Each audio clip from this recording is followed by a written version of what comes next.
टनपुर वालों, जागते रहो और खाते रहो। आ गई भाई, आ गई रबड़ी मलाई वाली कड़क कुल्फी आ गई। जो खाए वो भी पछताए, जो ना खाए वो रात भर गर्मी में छटपटाए। अरे कालू के बच्चे, गला फाड़ना बंद कर। वैसे ही गर्मी के मारे छाती फटी जा रही है, ऊपर से तू अपनी ये कबाड़ घंटी बजाकर कान के पर्दे फाड़ रहा है। कालू की कुल्फी पे शक? अपनी जीभ पे मलाई का स्वाद ना आ जाए तो पैसे मत देना। अरे रुको रुको कालू भाई, मुझे सबसे मोटी वाली देना। इस गर्मी में पेट की आग बुझाने का यही एक जरिया बचा है। कालू भैया, एक कुल्फी देना, पर पैसे कल सुबह पापा से ले लेना। अभी वो सो रहे हैं, जगाया तो कुल्फी की जगह लात मिलेगी, लात। अरे सुखिया, तेरी ये कल सुबह कभी नहीं आती। पिछले हफ्ते की 2 कुल्फी का पैसा बाकी है तेरा। आज पूरे पैसे दे तभी मिलेगी, वरना जाकर हैंड पंप का ठंडा पानी पी ले। अरे दे दे रे कालू, बच्चे को काहे तरसा रहा है। वैसे भी इस चंदनपुर गांव में कुल्फी के अलावा कुछ भी ठंडा नहीं मिलता। ना टीवी चलती है, ना पंखा, ना ठंडा पानी। अरे सब लोग चुप हो जाओ, जरा कान लगा के सुनो। मुझे कुछ अजीब सी सरसराहट सुनाई दे रही है। पीपल के पेड़ के पीछे कोई है। अरे घसीटी, तेरी जुबान पे कभी मीठी बात नहीं आती। रात के सन्नाटे में चुड़ैल भूत की बातें मत किया कर। मेरी धोती पहले ही ढीली हो रही है। काका, इतना डरते क्यों हो? अरे घसीटी भाई का तो काम ही है हर झाड़ी में भूत ढूंढना। घसीटी भाई वो भूत नहीं, बिमला चाची की बकरी होगी, बकरी जो गर्मी के मारे पगला गई है। भाई साहब, भूत हो या प्रेत, कालू की कुल्फी के सामने सब फेल है। क्या स्वाद है, मन कर रहा है एक और उड़ा दूं। वाह कालू भैया, आज तो सच में मजा आ गया। चलो भाई, हाँ भाई, चलो चलो, सब लोग अपने अपने कमरे में घुसो और भगवान का नाम लेकर सोने की कोशिश करो। हवा तो चल नहीं रही, बस हाथ का पंखा डुलाओ और सो जाओ। चलो भाई, गुड नाइट। सुबह मिलते हैं कुएं पर। ठीक है मालिकों, मैं भी चला अगले टोले की तरफ।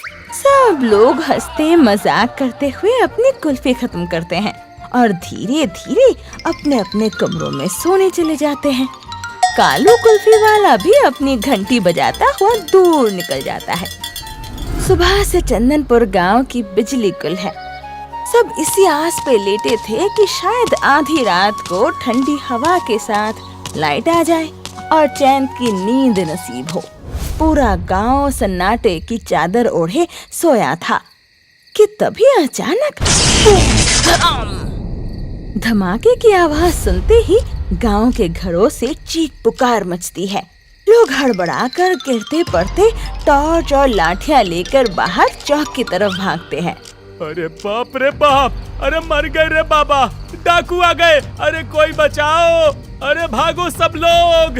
अरे काका चुप रहो, डाकू ऐसे बम फोड़ के नहीं आते। अरे मुझे तो लगता है गांव के पीछे कोई उल्का पिंड आ गिरा है। अरे दुनिया खत्म होने वाली है काका। अरे राम राम, मेरा तो कान ही फट गया ये आवाज सुन के। धर्मेंद्र, ओ धर्मेंद्र, आगे बढ़ के देख तो जरा, कहीं धरती तो नहीं फट गई ना। अरे भाई साहब, मैं तो अभी अभी सोने ही गया था, लगा कि बिस्तर के नीचे ही किसी ने बम फोड़ दिया। अरे मेरी तो भूख प्यास सब गायब हो गई। शांत हो जाओ सब लोग, घबराओ मत। ये ध्वनि तरंगे किसी आकाशीय पिंड की नहीं लगती, ये कुछ और ही भयंकर अनुभूति हुई है। अरे मेरी मैया, डर के मारे तो मेरा दिल धक धक धक धक करवा। मास्टर जी, मुझे बहुत डर लग रहा है। मेरी कुल्फी भी पेट में जम गई है। कहीं भूत प्रेत का साया तो नहीं आ गया गांव पे? मैंने पहले ही कहा था, कोई था उस झाड़ी में। किसी ने मेरी बात नहीं मानी। देख लो, अब भुगतो। अरे घसीटी, तू अपनी ये मनहूस खोपड़ी बंद रखेगा? पहले ही मेरी धोती गीली हो रही है, ऊपर से तू अपनी भविष्यवाणी शुरू कर देता है। अरे ओ सब लोग, जरा शांत हो जाओ। डाकू भूत कुछ नहीं है। वो देखो, गांव के मुहाने पर जो अपना ये बड़ा वाला बिजली का ट्रांसफार्मर था ना, उसमें से दिवाली के रॉकेट जैसा धुआं निकल रहा है। अरे मैया हो, ये तो सचमुच अपना सरकारी ट्रांसफार्मर है। पूरा काला पड़ गया है, जैसे कढ़ाई में कोयला भुना हो। धत तेरे की, सुबह से लाइट नहीं थी। हम सब सोच रहे थे कि अब आएगी तब आएगी, और यहाँ तो इसका पूरा तंबू ही उखड़ गया। तो ये भयंकर ध्वनि उसी ट्रांसफार्मर के फटने की थी। अत्यधिक वोल्टेज और भीषण गर्मी के कारण ऑयल का प्रेशर बढ़ा और वो संकुचित होकर ब्लास्ट हो गया। अरे मास्टर जी, अब इस गर्मी में अपनी हिंदी डिक्शनरी मत झाड़ो, सीधे सीधे बोलो कि अब हमारा क्या होगा। अरे मच्छर तो अब हमें जिंदा चबा जाएंगे। अब क्या होगा? अरे अब तो वही होगा जो चंदनपुर के इतिहास में हमेशा से होता आया है। क्या होता आया है काका? अरे सुखिया, तू अभी बच्चा है। हमारे गांव का रिकॉर्ड है, जब भी ये बिजली का डब्बा फूंकता है ना, तो नया डब्बा सरकारी दफ्तर से आते आते कम से कम 1 महीना लगता है। क्या 1 महीना? अरे दया रे दया, इस उमस में 1 महीना, वो भी बिना लाइट के। हम तो बिना पानी और बिना हवा के तड़प के मर जाएंगे। पर सब कुछ तो ठीक रही, अचानक कैसे हुई गवाह? अभी तो बिजली विभाग वाले कुछ हफ्ता पहले आकर तार गार देख कर कह गए कि सब कुछ ठीक रही। बात तो सही कह रही हो काकी, और तो और ऊपर से कालू कुल्फी वाला भी कल से नहीं आएगा। जब लाइट ही नहीं रहेगी तो उसकी कुल्फी जमेगी कैसे? अब तो रात का एक ही सहारा था, वो भी गया। 1 महीना? मुझे तो लगता है इस बार 2 महीने लगेंगे, क्योंकि पूरा का पूरा ट्रांसफार्मर उड़ गया है। पर मुझे कहीं ना कहीं शक है कि ट्रांसफार्मर ऐसे कैसे जल सकता है। खैर, अब यहाँ रात के 11 बजे मातम मनाने से ट्रांसफार्मर ठीक होने वाला नहीं है। तुलसीदास जी कह गए हैं, धीरज धर्म मित्र अरुनारी, आपद काल परखिए चारी। अब धीरज रखो। हाँ भाई, मास्टर जी ठीक कह रहे हैं। अरे अब अंधेरे में खड़े खड़े यहाँ कीड़े मकोड़े कटवाने से कोई फायदा नहीं। चलो अपने अपने कमरों में चलो। जो भी आफत आई है, अब सुबह उठकर ही उसका हल सोचेंगे। चलो भाई लोग, सब लोग अपनी अपनी जापानी पंखी ढूंढो और बदन रगड़ के सो जाओ। 1 महीने की तपस्या आज से चालू। अगर लाइट नहीं आई तो पानी भी नहीं चालू होगा, और इससे इस बार फसल बिना पानी के सूख जाएगा। हरी सब्जियां भी। हमें कुछ ना कुछ तो करना होगा। बोल तो तुम सच रही हो, लेकिन हम क्या कर सकते हैं? अरे जो किस्मत में है वो होकर ही रहेगा। सब लोग भारी मन और बुझे हुए चेहरों के साथ गर्मी से बेहाल होते हुए अपने अपने कमरों की तरफ लौट जाते हैं। ट्रांसफार्मर से निकलता हुआ हल्का धुआं और झिंगुरों की चीख पुकार चंदनपुर गांव के अगले 1 महीने के अंधेरे की गवाही दे रही थी। धमाके को बीते 4 दिन हो चुके थे। चंदनपुर गांव में हाहाकार मचा हुआ था। बिजली ना होने की वजह से ट्यूबवेल भी ठप हो चुकी है, जिससे खेत सूख रहे हैं।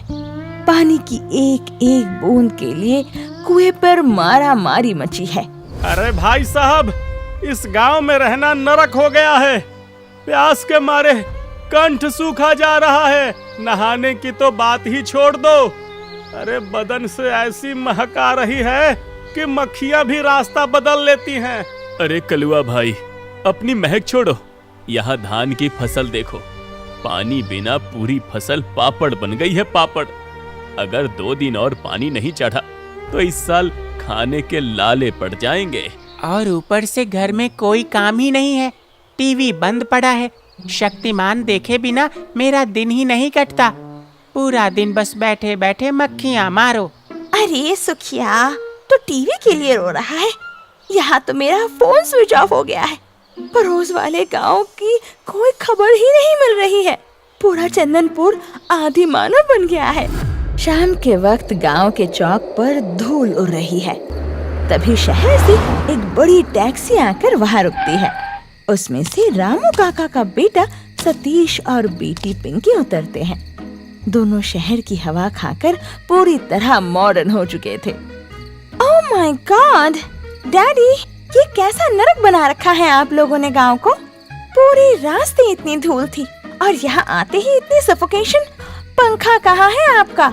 ओह, मुझे तो भयंकर पसीना आ रहा है। अरे पिंकी बेटा, सतीश, अरे तुम लोग अचानक। अरे गांव में तो 4 दिन से लाइट ही नहीं है, ट्रांसफार्मर फूक गया है। ओह शिट, लाइट नहीं है? डैडी आप मजाक कर रहे हो क्या? अरे मेरे फोन की बैटरी सिर्फ 5% बची है और मुझे ऑफिस का बहुत इंपॉर्टेंट मेल चेक करना है। यहाँ चार्जर कहाँ लगाऊं? भैंस की पूंछ में? अरे सतीश भाई, भैंस की पूंछ से तो सिर्फ मक्खियां उड़ेंगी, करंट नहीं निकलेगा। यहाँ पूरे चंदनपुर के फोन आईसीयू में भर्ती हैं। चार्जर को तो भूल ही जाओ। शट अप, मुझे रील्स देखनी है, मेरा इंस्टाग्राम पर वीडियो डालनी है। डैडी, मुझे इस बदबूदार और गर्म गांव में एक सेकंड भी नहीं रहना है। यहाँ तो पानी तक ठंडा नहीं है और फ्रिज क्यों नहीं है? अरे पिंकी बिटिया, शहर क्या चली गई, अपनी मिट्टी की महक को बदबू कहने लगी। यहाँ फ्रिज का ठंडा पानी नहीं, हैंडपंप का खौलता हुआ पानी मिलेगा। अब पीना हो तो पियो, वरना प्यासी रहो। डैडी, ये सब आपकी रूढ़िवादी सोच का नतीजा है। अरे मैंने आपसे पिछले साल ही कहा था कि इस पिछड़े गांव को छोड़कर शहर शिफ्ट हो जाओ, पर आपको तो इसी धूल मिट्टी से प्यार है। अब भुगतो 1 महीना बिना लाइट और पानी के। रात हो चुकी थी, उमस और अंधेरा वैसा ही है। रामू काका के बच्चे गुस्से में हाथ पंखा झेल रहे हैं। सतीश बाबू, गुस्सा करने से समस्या का समाधान नहीं होता, पर अब जब तक सरकारी दफ्तर से नया ट्रांसफार्मर नहीं आता, हम बेबस हैं। बेबस? मास्टर जी, आप लोग बेबस नहीं, अपडेटेड नहीं हो। अरे 2026 चल रहा है, दुनिया कहां से कहां पहुंच गई और आप लोग अभी भी उस लोहे के सरकारी डिब्बे के भरोसे बैठे हो। अरे इसका एक ही परमानेंट इलाज है, सोलर पैनल, सूरज की रोशनी से सीधे बिजली। अरे हटो सतीश, तुम हमें शहर से आकर पट्टी मत पढ़ाओ। धूप से कहीं बिजली बनती है क्या? धूप तो बदन जलाती है, कपड़े सुखाती है। अब धूप से पंखा भी चलेगा? अब ये भी सुनना पड़ेगा। सब फर्जी बातें हैं, लोगों को ठगने का नया तरीका लाए हो तुम। हाँ बेटा, बिमला सही कह रही है। हमने तो जिंदगी भर यही देखा कि खंभे पर तार दौड़ती है तभी लाइट आती है। अरे ये बिना तार और बिना खंभे वाली धूप की बिजली हमारे पल्ले नहीं पड़ रही। और क्या सतीश बाबू, तुम शहर वाले बस ऐसे ही फर्जी और बड़ी बड़ी बातें करना जानते हो। कल को कहोगे कि बादलों से रसगुल्ले बरसेंगे, तो क्या हम मान ले हैं? चाची, काका, आप लोग इसे फर्जी कह रहे हो ना? ठीक है, मैं हार नहीं मानूंगा। मैं आप सबको अपने पैसों से ये व्यवस्था करके दिखाऊंगा। अगर इसी धूप से चंदनपुर गांव में बिजली नहीं बनी तो मेरा नाम सतीश नहीं। अचानक पेड़ के पीछे से कुछ सरसराहट की आवाज आई। कुछ गांव वाले उठकर देखने लगे, लेकिन कोई नजर नहीं आया। ऐसा लग रहा था जैसे कोई इनकी बातें सुन रहा हो। सतीश सुबह ही शहर गया और दोपहर तक एक बड़ी गाड़ी में सोलर प्लेट्स, बैटरी और इन्वर्टर लेकर गांव वापस आया। धर्मेंद्र और सुखिया की मदद से वो रामू काका की छत पर प्लेट्स फिट करने लगा और गांव के लोग नीचे खड़े होकर तमाशा देख रहे थे। लो देख लो, सतीश तो सच में शहर से नीला शीशा उठाकर लाया है।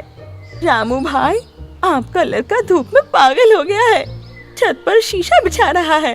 अरे चाची, शीशा नहीं, वो सतीश बाबू का कोई नया खिलौना है। देखने दो, शाम को जब हवा नहीं चलेगी और उमस बढ़ेगी तो खुद ही समझ आ जाएगा कि कितना फर्जी है। भैया जल्दी करो ना, इन लोगों को बकबक करने दो। जब लाइट आएगी ना तब देखना इनके सबके चेहरे कैसे बनते हैं। धर्मेंद्र भाई, जरा वो लाल वाला तार नीचे बैटरी में जोड़ना। सुखिया, तुम इन्वर्टर का स्विच ऑन करो। लो सतीश भाई, तार जुड़ गया। सुखिया, दबा बटन। तभी इन्वर्टर से टिप की आवाज आती है और हरी लाइट जल जाती है। हाय दैया, ई का नई मुसीबत बा। मारे गर्मी के मारा सिर चकरावत रहा। अगर इन नीला शीशा से बत्ती आ गई तो सतीश हम पूरे गांव के मिठाई खवाए। शाम ढल चुकी है। पूरा गांव रामू काका के आंगन में जमा है कि देखे सतीश का फर्जी सोलर काम करता है या नहीं। सतीश ने आंगन में एक बड़ा टेबल फैन और एक बड़ा टीवी सेट लगा कर रखा है। सतीश मुस्कुराते हुए बोर्ड के पास खड़ा हो गया। हाँ तो बिमला चाची, कलुआ भाई, आप सब लोग यही है ना? अब देखिए धूप का जादू जिसे आप लोग फर्जी कह रहे थे। सतीश इन्वर्टर का मेन स्विच ऑन करता है। अचानक टेबल फैन सरसर करके तेज हवा देने लगती है। सामने रखा टीवी चालू हो जाता है और उस पर रंग बिरंगे प्रोग्राम चल रहे होते हैं। सतीश के बोर्ड में 4 पेट मोबाइल चार्जर लगे हैं और सब में चार्जिंग शो होने लगा। अरे दादा रे, टीवी चल गया, शक्तिमान आ गया और हवा देखो कितनी ठंडी है। ये ओहो सतीश भाई, क्या कड़क हवा है, कसम से बिजली विभाग के ट्रांसफार्मर से भी तेज लाइट आई है। अरे मेरा फोन भी चार्ज होने लगा। ये तो सचमुच का जादू है भाई। अरे बिना सरकारी खंभे के बिजली आ गई। अरे सतीश बाबू, मुझे माफ कर देना भैया, मैं तो ठहरी अनपढ़ गवार इस सौर ऊर्जा को फर्जी समझ बैठी थी। आपने तो कमाल कर दिया, हमारे चंदनपुर का अंधेरा जो दूर कर दिया। मुझे तुम पर गर्व है बेटा। तुमने सिर्फ बातें नहीं की बल्कि अपनी जिद से पूरे गांव का अंधेरा दूर कर दिया। काका, ये तो बस शुरुआत है। कल सुबह मैं खेतों के लिए सोलर पंप भी लगवा रहा हूँ, जिससे बिना बिजली के हमारे सूखे खेत फिर से हरे भरे हो जाएंगे। बहुत खूब सतीश। अब चंदनपुर सरकारी दफ्तर के 1 महीने का इंतजार नहीं करेगा। अब हमारा गांव आत्मनिर्भर बनेगा। सतीश, भगवान करे तुमको हमारी भी उम्र लग जाए। तुमका नहीं पता हम आज कितना खुश हैं। सतीश की अटूट जिद और सोलर पैनल की ताकत ने चंदनपुर गांव की तकदीर ही बदल दी थी। जहां कल तक अंधेरा और मायूसी थी, आज वहां उजाला, ठंडी हवा और गांव वालों की हंसी गूंज रही थी। रात के 2 बज रहे हैं। पूरे चंदनपुर गांव में सन्नाटा है। सतीश के घर के बाहर सोलर सिस्टम लगा हुआ है। तभी रात के अंधेरे में एक अनजान आदमी हाथ में लोहे का रॉड लिए दबे पांव सतीश के आंगन में घुसता है। वो जैसे ही सोलर पैनल की प्लेट पर वार करने के लिए रॉड उठाता है, वैसे ही चारों तरफ से टॉर्च की रोशनी सीधे उसके चेहरे पर पड़ती है। सतीश, धर्मेंद्र, कलुआ और रामू काका उसे चारों तरफ से घेर लेते हैं। रुक जा भाई, जहाँ खड़ा है वहीं जम जा। तू ये किस लिए लाया है? अरे अरे नहीं बाबूजी, मैं तो बस रास्ता भटक गया था, मुझे जाने दो। रास्ता भटककर सीधे हमारे आंगन में सोलर पैनल के पास आ गए। सच सच बताओ, कौन हो तुम और रात के अंधेरे में इसे तोड़ने क्यों आए थे? सतीश बाबू, ये अपने चंदनपुर का आदमी नहीं है। अरे मैंने इसे पहले कभी यहाँ नहीं देखा। ये पड़ोस के रामपुर गांव का रहने वाला लग रहा है। हाँ ठीक कह रहे हो कलुआ। अरे ये तो रामपुर के बड़े जमींदार सुखदेव सिंह का खास आदमी मंगत है। गांव के लोग और मास्टर जी भी मौके पर पहुंच जाते हैं। मंगत को एक कुर्सी पर बिठाया जाता है। पुलिस को फोन कर दिया गया है। सब उसके सच उगलने का इंतजार कर रहे हैं। मंगत, तुम पड़ोस के गांव से यहाँ हमारे चंदनपुर में आधी रात को तोड़ फोड़ करने क्यों आए हो? सच बताओ, वरना पुलिस अपने तरीके से पूछेगी। बाबूजी, पुलिस को मत बुलाओ, मैं सब सच उगल देता हूँ। मुझे जमींदार सुखदेव सिंह ने भेजा था। सुखदेव सिंह ने? लेकिन क्यों? हमारी उनसे क्या दुश्मनी है? बाबूजी, दुश्मनी चंदनपुर के खेतों और फसलों से है। सुखदेव सिंह चाहते थे कि इस बार चंदनपुर के किसानों की धान की फसल पूरी तरह बर्बाद हो जाए, ताकि आप लोग दाने दाने को तरसें, तो वो आपकी जमीनें औने पौने दाम में हड़प सके। अरे मैया हो, इसका मतलब जो 4 दिन पहले हमारा सरकारी ट्रांसफार्मर फूका था, वो भी? हाँ चाची, वो ट्रांसफार्मर खुद नहीं जला था। मालिक ने कहा था कि अरे मंगत, सीधे रास्ते से तो ये चंदनपुर के भूखे किसान अपनी जमीनें हमें कभी नहीं बेचेंगे। इन कीड़ों को औकात याद दिलानी है तो इनकी रीढ़ की हड्डी पर लात मारनी होगी। और किसानों की रीढ़ की हड्डी क्या है? उनकी फसल।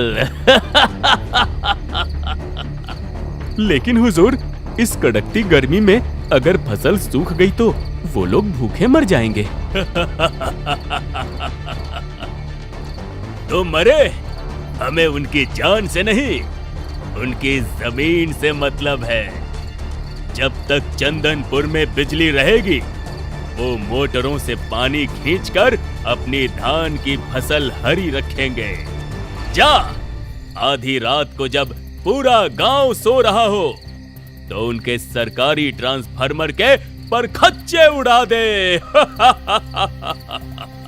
जब चंदनपुर का एक एक पत्ता पानी के लिए तरसेगा, जब गर्मी से इनके बच्चों का दम घुटेगा, तब ये गिड़गिड़ाते हुए मेरी हवेली पर आएंगे और तब मैं इनकी लाखों की जमीन कौड़ियों के दाम में अपने नाम लिखवाऊंगा। बिजली जाएगी तभी तो सुखदेव सिंह की किस्मत चमकेगी।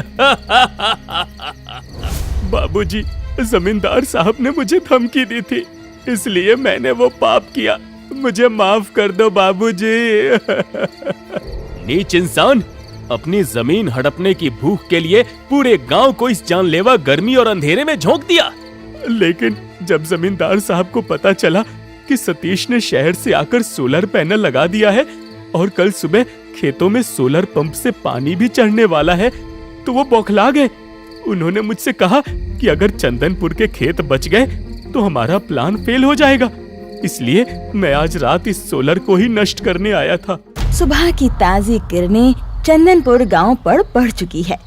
पुलिस की गाड़ी सायरन बजाती हुई गांव के मुख्य रास्ते से गुजरती है। सतीश और मास्टर जी के बयानों और पुख्ता सबूतों के आधार पर पुलिस मंगत को गिरफ्तार कर चुकी है और जमींदार सुखदेव सिंह के खिलाफ वारंट जारी करके उसे उसकी हवेली से घसीटते हुए ले जाती है। उधर खेतों का नजारा ही बदल चुका था।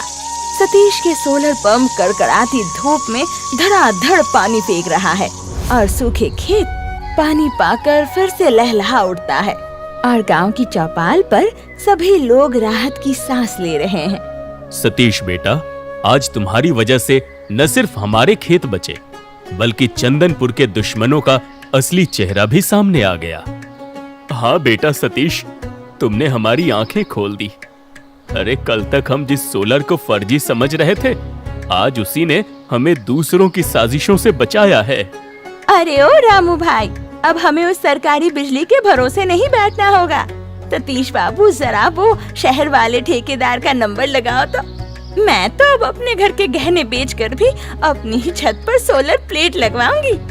हाँ सतीश भाई, मैं भी अपने हिस्से की बची हुई फसल का एडवांस लेकर अपनी छत पर सोलर लगवाऊंगा। कम से कम 24 घंटे पंखा तो चलेगा और फोन भी चार्ज रहेगा। अरे वाह वाह, अब तो पूरे चंदनपुर की छतों पर नीले शीशे चमकेंगे। बिजली विभाग वाले जब 1 महीने बाद नया ट्रांसफार्मर लेकर आएंगे तो कहेंगे, भाई चंदनपुर वालों को अब हमारी जरूरत ही नहीं बची। धूप कड़क चंदनपुर के किसानों का पसीना बहाकर उनकी फसलें सुखा रही थी।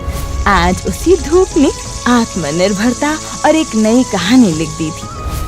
अब चंदनपुर को रोशन होने के लिए किसी सरकारी तार की जरूरत नहीं थी, क्योंकि उनके पास था खुद का सूरज।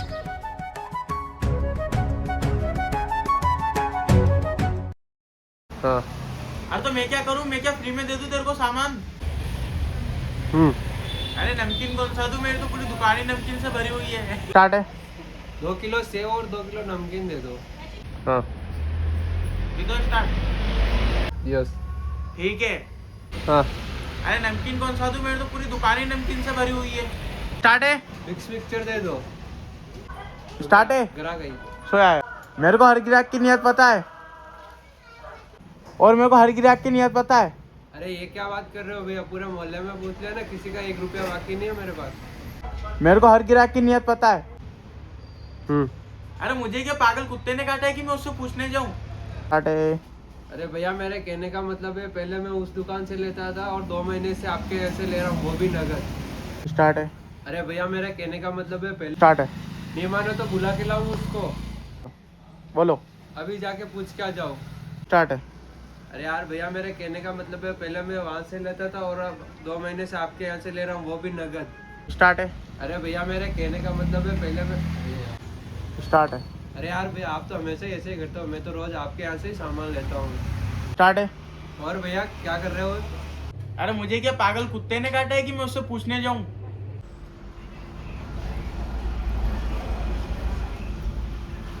पूरा हिसाब क्लियर है, नहीं मानो तो बुला के लाऊं अभी उसको। मैंने बोला है कि मेरी दुकान से सामान ले, उसकी दुकान पे तूने पैसे दिए नहीं होंगे उधारी के।